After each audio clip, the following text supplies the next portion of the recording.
ಓಂ ಶ್ರೀಮಾತ್ರೇ ನಮಃ. ಶ್ರೀ ಶ್ಯಾಮಲಾ ನವರತ್ನ ಮಾಲಿಕಾ ಸ್ತೋತ್ರ ಅರ್ಥಚಿಂತನೆ ಭಾಗ 2.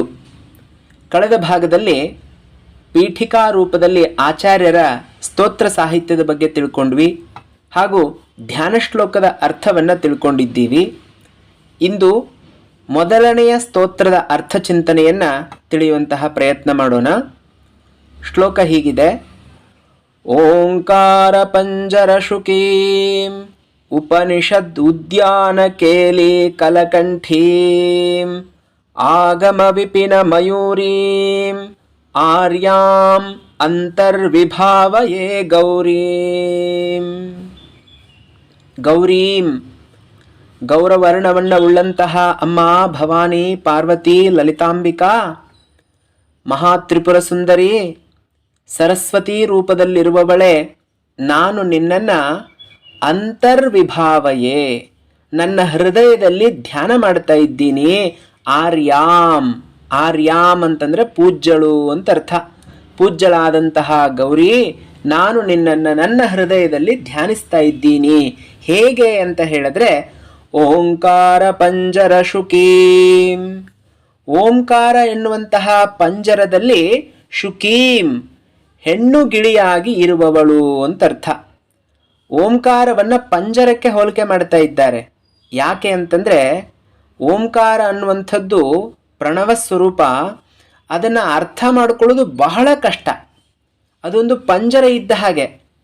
ಅದನ್ನು ಬಿಡಿಸಿ ಅದರ ಒಳಗಡೆ ಇರುವ ತತ್ವವನ್ನು ತಿಳ್ಕೊಳ್ಬೇಕು ಅಂತಂದರೆ ಅತ್ಯಂತ ಕಠಿಣವಾಗಿರುವಂಥದ್ದು. ಅಂತಹ ಪಂಜರದ ಒಳಗಡೆ ಇದ್ದಾಳೆ ಅಂತಂದರೆ ಪರಬ್ರಹ್ಮ ಸ್ವರೂಪಿಣಿ ಎನ್ನುವಂಥ ಅರ್ಥದಲ್ಲಿ ಆಚಾರ್ಯರು ಈ ಶ್ಲೋಕವನ್ನು ರಚನೆ ಮಾಡುತ್ತಾರೆ. ಓಂಕಾರ ಎನ್ನುವಂತಹ ಪಂಜರದಲ್ಲಿ ಹೆಣ್ಣು ಗಿಳಿಯಾಗಿರುವಂತಹ ತಾಯಿ, ಉಪನಿಷದ್ ಉದ್ಯಾನ ಕೇಲಿ ಕಲಕಂಠೀಂ, ಉಪನಿಷತ್ತುಗಳು ಅನ್ನಂತಹ ಉದ್ಯಾನದಲ್ಲಿ ನೀನು ಕೋಗಿಲೆಯಾಗಿ ಆಟ ಆಡ್ತಾ ಇದ್ದೀಯಾ. ಉಪನಿಷತ್ತುಗಳ ಉದ್ಯಾನವನದಲ್ಲಿ ವಿಹರಿಸುವಂತಹ ಕೋಗಿಲೆಯಾಗಿದ್ದೀಯಾ ಅಂತ ಆಚಾರ್ಯರು ಹೇಳ್ತಾರೆ. ಕಲಕಂಠೀಂ, ಕಂಠೀಂ ಅಂತಂದರೆ ಆಟ ಆಡ್ತಾ ಇರುವಂತಹ ಕೋಗಿಲೆ, ಕೇಲಿ ಕಲಕಂಠೀಂ. ಉಪನಿಷತ್ತುಗಳನ್ನು ಉದ್ಯಾನಕ್ಕೆ ಹೋಲಿಕೆ ಮಾಡಿದಂತಹ ಆಚಾರ್ಯರು ಮುಂದುವರೆದು ಹೇಳ್ತಾರೆ, ಆಗಮ ವಿಪಿನ ಮಯೂರೀಂ. ಆಗಮ ಅಂತಂದರೆ ವೇದಗಳು. ಆ ವೇದಗಳನ್ನು ವಿಪಿನ, ವಿಪಿನ ಅಂತಂದರೆ ಕಾಡು ಅಂತ ಅರ್ಥ. ಕಾಡಿಗೆ ಹೋಲಿಕೆ ಮಾಡ್ತಾ ಇದ್ದಾರೆ. ಯಾಕಿರಬಹುದು ಅಂತ ನಾನು ಯೋಚನೆ ಮಾಡಿದೆ. ಅನಂತಾಹ ವೇದಾಹ ಅಂತ ಒಂದು ಮಾತಿದೆ. ನಾವು ತಿಳ್ಕೊಂಡಿದ್ದೀವಿ 4 ವೇದಗಳು ಅಂತ: ಋಗ್ವೇದ, ಯಜುರ್ವೇದ, ಸಾಮವೇದ, ಅಥರ್ವವೇದ. ಆದರೆ ಅನಂತಹ ವೇದಾಹ, ವೇದಗಳು ಇಷ್ಟೇ ಇದೆ ಅಂತ ಹೇಳಲಿಕ್ಕೆ ಸಾಧ್ಯ ಇಲ್ಲ. ಅಷ್ಟು ವೇದಗಳಿದ್ದಾವೆ. ಅದೊಂದು ದೊಡ್ಡ ಕಾಡಲ್ವಾ. ಆ ಕಾಡಿನಲ್ಲಿ ನಾವು ಹೇಗೆ ತಾನೇ ಒಳಗಡೆ ಹೋಗಿ ಪ್ರವೇಶ ಮಾಡಿ ನಮಗೆ ಬೇಕಾದದ್ದನ್ನು ಪಡೀಲಿಕ್ಕೆ ಸಾಧ್ಯ? ಉದ್ಯಾನವನ ಆದರೆ ನಮ್ಮ ಮನೆ ಅಕ್ಕಪಕ್ಕದಲ್ಲೇ ಇರುತ್ತೆ, ಪಾರ್ಕ್ ಅಂತ. ಎಷ್ಟು ಸುಂದರವಾಗಿರುತ್ತೆ ನೋಡಿ, ಹೋಗಿ ಓಡಾಡ್ಕೊಂಡು ಬಂದ್ಬಿಡ್ಬೋದು. ಹಾಗೆ ಇಡೀ ವೇದಗಳ ಸಾರ ಉಪನಿಷತ್ತುಗಳು. ಅಂತಹ ಉಪನಿಷತ್ತು ಅನ್ನುವಂತಹ ಉದ್ಯಾನವನದಲ್ಲಿ ತಾಯಿ ನೀನು ಕೋಗಿಲೆಯಾಗಿ ಹಾಡ್ತಾ ಇದ್ದೀಯಾ. ಕೋಗಿಲೆಯ ಸ್ವರ ಎಷ್ಟು ಮಧುರವಾಗಿರುತ್ತೆ.